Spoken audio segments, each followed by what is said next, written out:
Welcome back to Bull Sessions here on 680 KFEQ. Got a question that you want Brad to answer on the show? Got an idea for the show? Email the guys at bull@willcross.net. Now, here's Randy Baker and agronomist Brad Law. Bradley, Bull Sessions is back on the air. Aren't you excited? I am. I am, too. I am so tickled we got to do this show, that KFEQ was gracious enough to let us come in here and hopefully not embarrass them or our company or each other.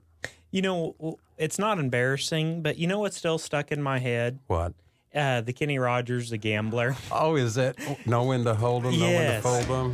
You got to know when to hold them. What do you think, Brad? Brad, don't sing. Well, it's classic. It's a great song. I think they even use that in a commercial, too. But our point is, there's a time to walk away. And sometimes, nice job, Miles. There's, maybe I should have walked away when, you asked me to help you do this. Maybe I should have run, Well, I'm looking for something to fold, Randy, for doing this, and I'm yet to see it. Well, see, now on my end of this, that's when I run. From you. It's hard to hit a moving target, right? It is. You've heard me say that often. But we were talking about walking away from things in farming, and we've talked about cash rents. We've talked about cattle. We've talked about equipment. Now, one thing we're going to talk about is some seed traits. We know about those in our line of work. Really? We do. Now, one interesting thing about seed traits is, like on corn, you have your conventional. Yep. You have your VT2. Yes. You have triple stacks. Smart stacks. Stacks. Stacks. Yeah, everything. And not those things that blow smoke out of the feeder belt. No.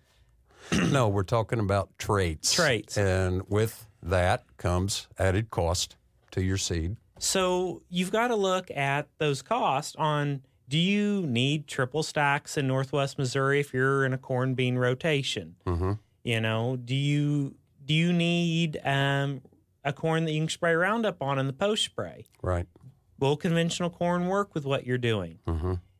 Is it worth the extra to have that insurance because Roundup still kills grass? Right. And corn being a grass crop, that's a good. You get your timing down. I've sold a lot of conventional corn, and it is gaining more and more every year. I mean, there's a lot of some of our bigger players are using it to cheapen up the overall whole general thing. They just want to know, what is my corn costing me per bag? Well, you added in a half a dozen different numbers from smart stacks to the doubles and conventionals.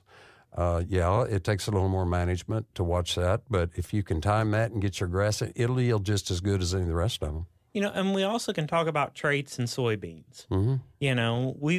There's several different choices. There's non-GMO beans. We got them. There's non-GMO food-grade soybeans that can pay a premium. We got them. Okay, there's the gly-tolerant soybeans. Those have, for me, that's where the price point and the effectiveness and ease, it works for me right there on Don't my we farm. have stupidly cheap pricing on those this year, Brad? Well, as tight as you are. I think you could do a little better. No, I don't know how we keep dropping the cost.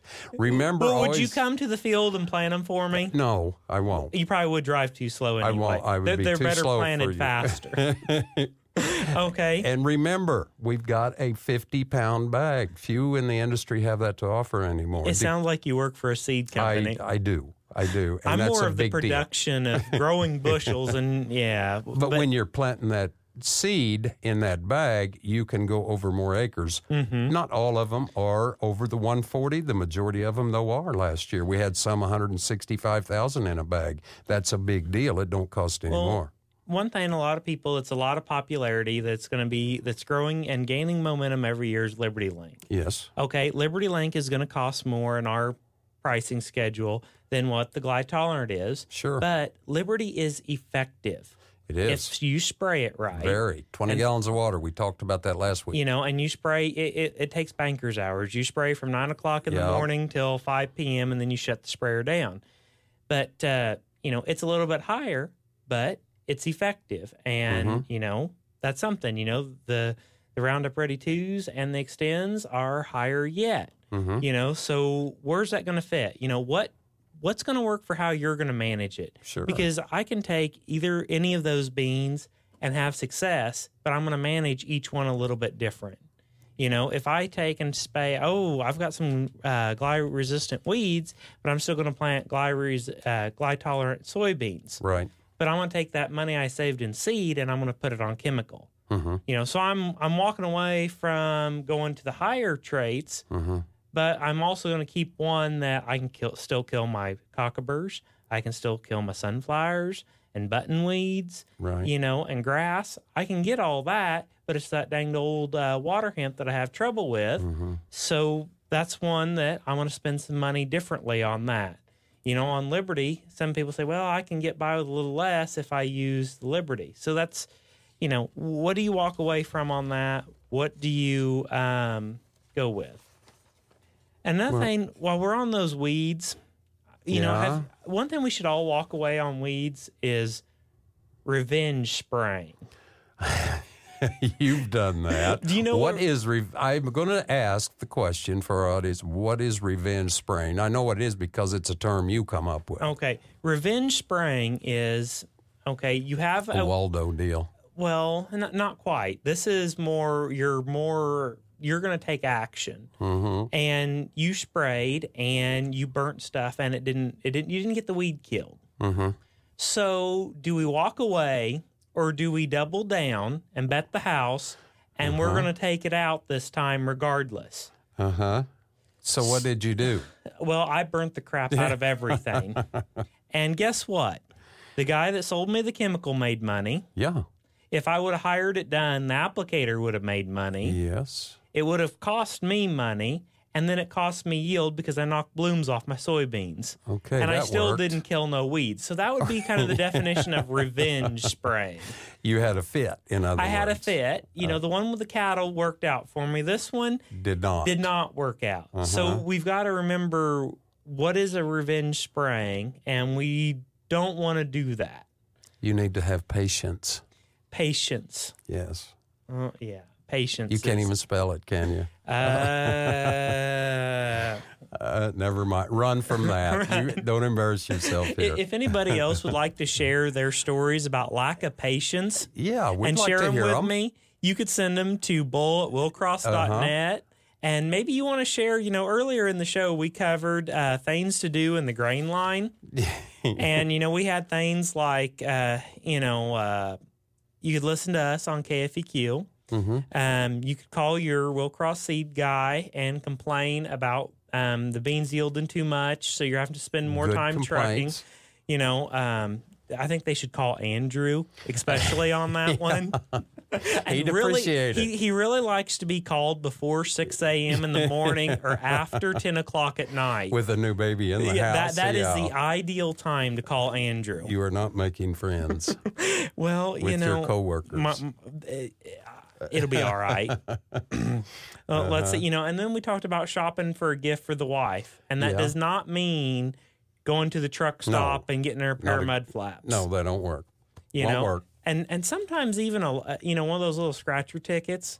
Now, that could be something that you could show that the wife knew you were thinking about her. But don't give her to her pre-scratch. Don't even do that. Don't do the pre-scratch it. Let her scratch it. Don't even do it, period. Go to somewhere else to buy her something. And, keep her happy. Harvest is a trying time, as we talked about, for everybody. But did you know that my second date with my wife was in the combine?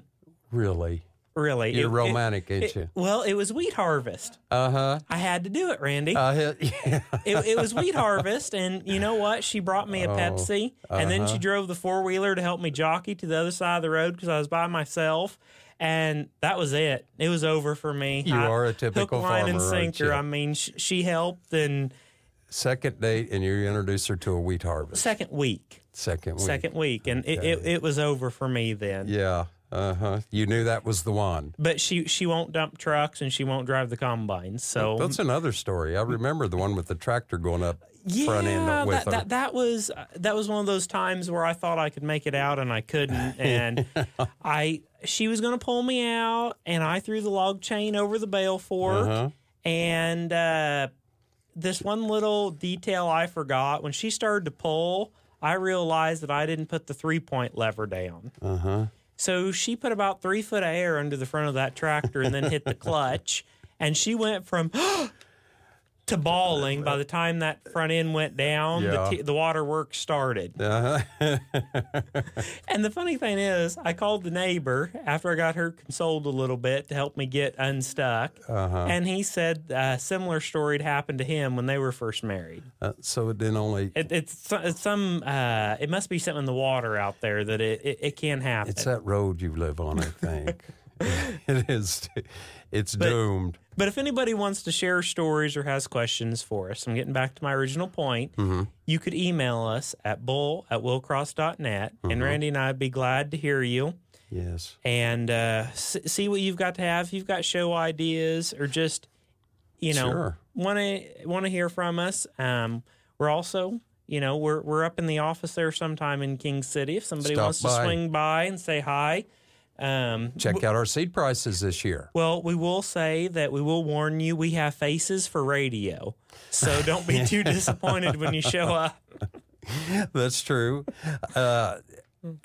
Okay, Brad, as we keep... Are we going to haul it in now? Talking about walking away, I think that's our cue for us to walk away out of here. Okay. But you knew I was going to leave you with a little something. Okay, you got a Bible verse for I do me. have a Bible verse. It's Deuteronomy 11:13-15. And it shall be that if you earnestly obey my commandments, which I command you today, to love the Lord your God and serve him with all your heart and with all your soul, then I will give you the rain for your land in its season, the early rain and the latter rain, that you may gather in your grain, your new wine and your oil. And I will send grass in your fields for your livestock, that you may eat and be filled. So, walking away, a good title today to this show.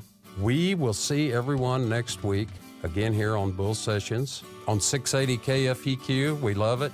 Brad, good job. We'll talk again, hopefully if Miles don't fire us. Thanks for joining us for Bull Sessions, brought to you by Willcross Seed. Randy and Brad will be back next Saturday morning, tackling more topics from farming to livestock, soil to seed, farm equipment to rural life. So be sure to join us next Saturday morning, same time for Bull Sessions, right here on 680 KFEQ.